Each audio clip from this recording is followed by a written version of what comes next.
On savait que ça n'allait pas être un match facile au vu des confrontations d'hier, même si on pensait que ce serait quand même beaucoup plus facile pour nous aujourd'hui. Ensuite, s'il y a une lecture du match à faire, voilà, on a commencé notre match à la deuxième mi-temps. On a fait une première mi-temps qui n'est pas de notre niveau. Beaucoup de déchets techniques, beaucoup de mauvais choix, peu de courses. Et on a donné de la confiance à l'adversaire sur les 2-3 situations qu'il peut avoir. Bon, heureusement, à la mi-temps, on a resitué les choses. Et puis la deuxième mi-temps, c'était plus conforme à nos standards. On a accéléré, on a beaucoup d'occasions, beaucoup de situations. On aurait dû marquer plus tôt, mais le but il est venu au bon moment. Donc on va retenir la qualification. Et comme je l'ai toujours dit dans ces compétitions, le plus important c'est de passer. Dans ce genre de match avant, on l'aurait perdu bêtement. Aujourd'hui on est passé par la petite porte, mais c'est le plus important. Voilà. Coach, tout d'abord, on veut savoir ce qui s'est passé avec Unai. Combien de temps est-ce qu'il sera indisponible, ce qu'il est en fait pour la CAN? Et deuxième question, pourquoi est-ce qu'on n'arrive toujours pas à trouver des solutions offensives face à des bloqueurs? Merci. Sur le côté offensif, il parle de... pas l'efficacité, il y a les moyens. Le très haut niveau, c'est l'efficacité. Le tien, on ne va pas avoir 15 000 occasions. Les occasions Nigeria, Hassan Makoura, Radji Gouarda, Jouj, bon, on a le coup franc bien sûr qui est extraordinaire, l'Ashraf qui n'est pas rentré, mais on a deux têtes de Elioub qui peut mettre, il y a Abdi aussi qui peut la mettre, on a des frappes de Bilal ou d'autres, voilà, c'est le peu d'occasions qu'on a, il faut le mettre, et après la Tanzanie aussi, ils ont une ou deux situations. S'ils sont efficaces, ça peut nous faire mal. Heureusement, on a eu la chance qu'ils ne soient pas efficaces aussi. Mais le peu d'occasions qu'on aura, surtout en quart de finale, demi-finale, si on y arrive, Inch'Allah, ça va jouer sur ça. Sinon, peut-être qu'on n'aura qu'une occasion du match ou deux, il faudra marquer. Et c'est l'équipe la plus efficace qui va gagner ce trophée. Donc nous, on travaille sur ça. On sait qu'on n'aura pas le droit de louper autant d'occasions si on veut aller le plus loin possible. Donc on va vite se focaliser pour corriger ce qui n'a pas été aujourd'hui. On est l'équipe qui est active, c'est-à-dire qu'à la possession, et qu'on est en bloc haut, forcément, on va laisser des espaces. On est obligé de prendre ce risque. On est à la maison, les équipes, elles nous laissent le ballon, et elles attendent ça. Donc forcément, il va y avoir des situations où à vos yeux, à l'image, vous vous dites « Ah, s'il part, il peut aller marquer ». À l'arrivée, aujourd'hui, ce qui est vrai, c'est qu'on a concédé trop de situations par rapport à d'habitude.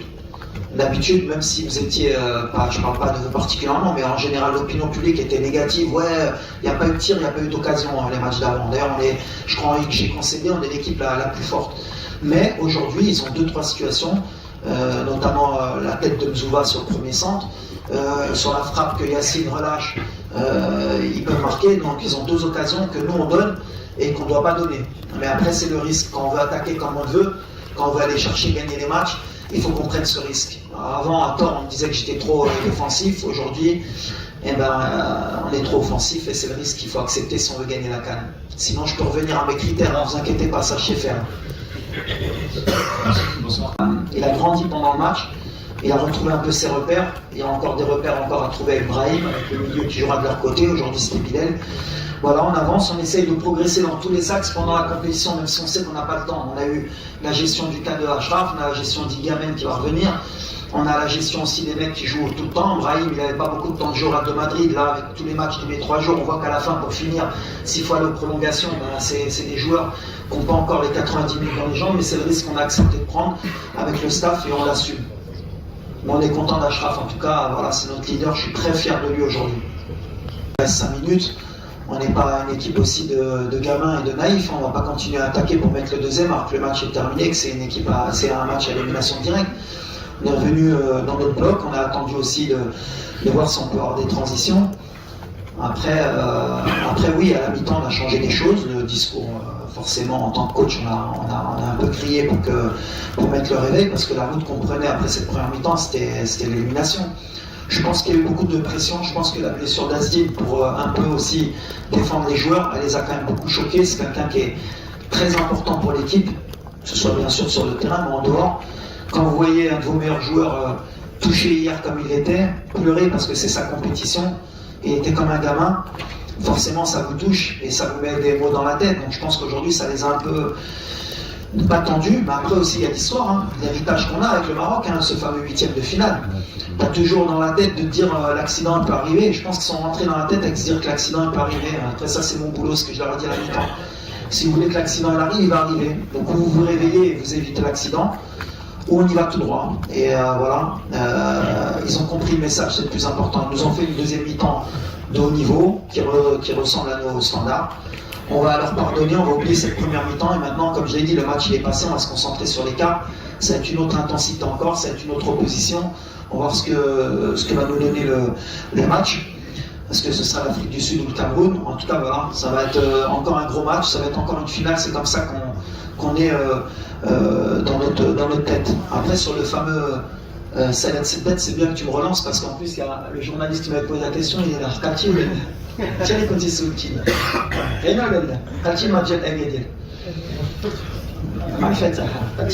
et d'ailleurs, vous avez coupé au montage parce que la phrase c'est Kemet Sebet, mais avant, j'ai dit on a eu la possession tout le match, et qu'à la fin, il fallait fermer Sebet. Et je lui avais dit que la semaine d'avant, on avait eu le ballon tout le match et on avait perdu, et qu'il n'avait pas dit pourquoi tu n'as pas reculé derrière pour garder le score. Pour l'anecdote, parce qu'après les montages, vous en faites ce que vous voulez, et l'image que vous voulez me donner défensive, demandez à mes joueurs si c'est réellement le cas. Mais c'est bien que tu me l'aies posé, comme ça je remets un peu ce fameux Sebet. Mais, c'est à Tarfouni, ou là c'est une Sebet. Ou de Kemlet, ou de Coupe d'Afrique, après, aujourd'hui, on a vu en première mi-temps, par exemple, qu'on a pressé. D'habitude, le pressing, c'était notre force.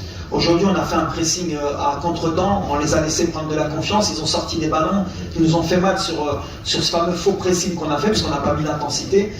Sur nos pertes de balles aussi, on a été en danger. Donc voilà, il faut trouver l'équilibre. Après, voilà, on va analyser cette première mi-temps. On a fait, je crois, 8 mi-temps. Sur les 8 mi-temps, c'est la pire, donc voilà, on ne va pas non plus être trop négatif, on va se dire que voilà, il y a des circonstances, mais il faudra les corriger parce qu'on sait qu'en quart de finale, on ne pourra pas se permettre d'avoir une mi-temps totale comme celle-là, 20 minutes, 15 minutes peut-être, il y aura des temps forts, des temps faibles, parce qu'il y a des bonnes équipes en face aussi. Il va falloir qu'on soit dans l'équilibre. Aujourd'hui, ça va être l'équilibre. De temps en temps, on aura le ballon, de temps en temps, on n'aura pas le ballon. Quand on aura le ballon, il faudra être beaucoup plus conscient de ces pertes de balles. Et quand on n'aura pas, il faudra défendre tous ensemble parce qu'il y aura de la qualité en face. Quand on voit ses statistiques en équipe nationale, c'est quelqu'un qui est efficace. Et à chaque fois, ma bataille avec Brahim, il pourra vous le dire, d'ailleurs je pense qu'il est venu le fêter le but parce qu'il sait que je suis le plus dur, honnêtement, le joueur avec qui je suis plus dur dans ce groupe, c'est Brahim. Parce que je sais ce qu'il peut nous donner.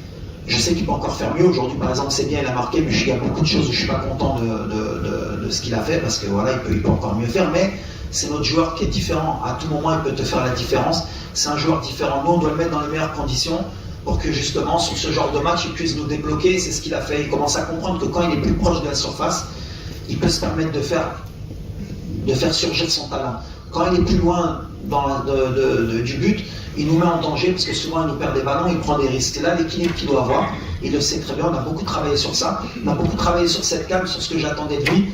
Et honnêtement, il est surmotivé, il sait que voilà, c'est le moment où on doit aller chercher cette calme. On a besoin, quand on veut gagner une compétition telle que la calme, d'un joueur qui est capable de faire la différence. Aujourd'hui, voilà, Brahim, il est dans les quotas des joueurs qui peuvent te faire gagner la CAN. Il faut qu'il reste régulier, il faut qu'il récupère bien, parce que justement, le manque de rythme qu'il avait au Real, il l'a payé sur les 20 dernières minutes. C'est pour ça qu'on l'a géré sur les 3 premiers matchs. Et je pense qu'en quart, il sera mieux dans les jambes. En tout cas, aujourd'hui, je peux le féliciter parce que je suis content. Parce que voilà, dans ces matchs-là, tes joueurs de talent, c'est eux qui te débloquent les matchs. Brahim, you want to make history with a team. That is important. It's not about only him. And only about his statistics and to make him the best player of the competition. What he wants is to win this competition. He noticed the player, he helped him to make him the best player of this team. He know that. He need to help every time what he do in the first game. But today, what is to it is scored 4 times in the 4th game. Maybe in the history of the Africa Cup for Morocco, nobody do it. The last player who do it, I think, Morocco win this Africa Cup. Maybe it's Ahmed Faras, Allah yarhamou. Hein? Yeah, bien. D'ailleurs, je voudrais aussi souhaiter mes condoléances justement un Moujahid les Toufa, et cette victoire on va lui dédier à sa famille, qui était le dernier, un des derniers champions d'Afrique de 1976. But for Brahim, he's a big player for us, and we hope he stays high level with us. One last. Public extraordinaire. Public qui nous a fait gagner aujourd'hui. Goulsa. Et qui joue Haïdaba, c'est le 12e homme. Aujourd'hui, il a 29. Après, qui doute, c'est normal. Qu'il y a un 50 sna de traumatisme, donc normal, il doute. Nous, on doit faire le boulot sur le terrain. باش نخليهم يفرحوا معنا à la fin du match. Mais aujourd'hui, voilà, c'est un public à l'image de ce qu'on veut depuis le début de la CAN. Car on en a après. Travailler le mental, le mental, c'est vrai que c'est difficile, à la pression, on a la pression. Donc les AIB, on sur la préparation mentale, on essaie toujours de relativiser les choses, l'événement, pour qu'ils puissent donner à 100%. Moi je pense qu'aujourd'hui, c'était pas une pression de résultat, mais c'était plus le fait d'avoir perdu à Asdin hier, d'avoir aussi le 8e de finale, qui est Alfoum, ou la Khrochti, ou la Khsarti, ou la Marco Ali, qui de la compétition. Donc on a mis 45 minutes de Chindoklo, entre-nous Alia, parce que c'est un point important pour le quart de finale, parce que le fameux quart de finale, Wali, Didima Kan Bloka, le 8e de finale. Donc là, mentalement, il faut qu'on soit fort, Inch'Allah.